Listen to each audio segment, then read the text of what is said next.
Is it leather or is it pleather? It can be hard to spot the fake. Synthetic leather or pleather can look and feel very much like real cowhide.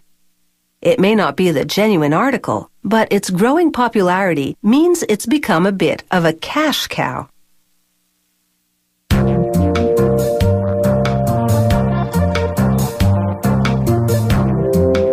Plenty of good-looking products are made from synthetic leather.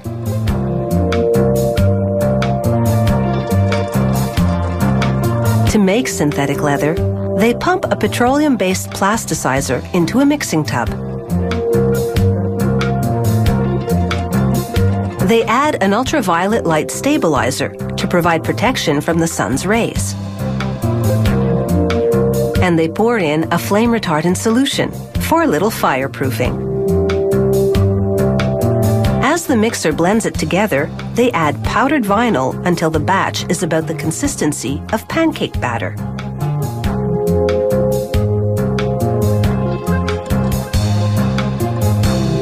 Next, they pour different dyes into another tub, following a formula for a specific shade. They pipe the liquid vinyl into the tub with the coloring agents.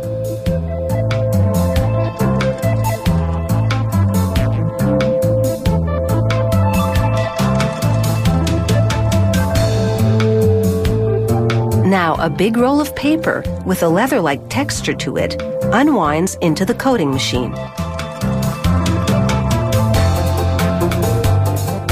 As tinted liquid vinyl flows into the machine, a mixing arm agitates the batch, and rollers below apply it to the paper.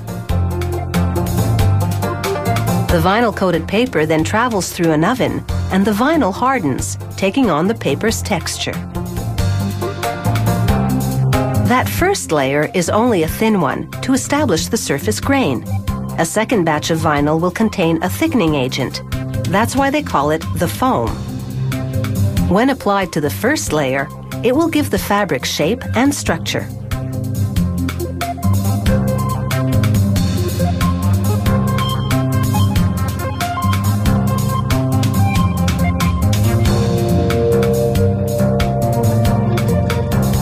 They pour the second vinyl concoction into the coating machine, and it rolls it on top of the first one.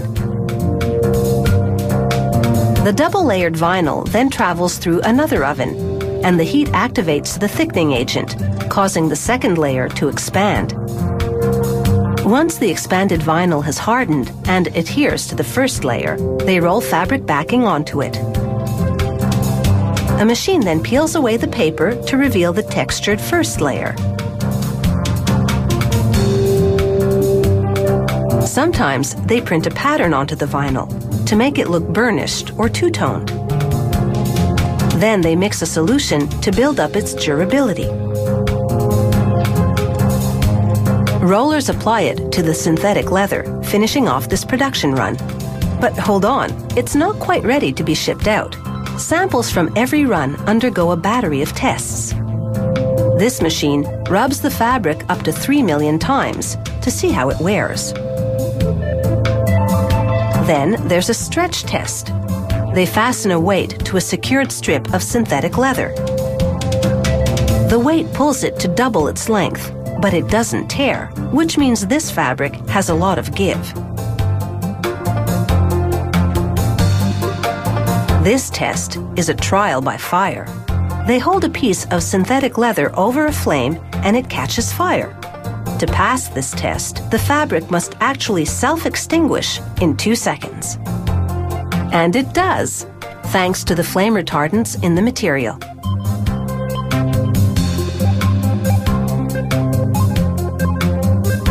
Next, they secure a piece in some framework and slide it into an oven to heat it to a more pliable state.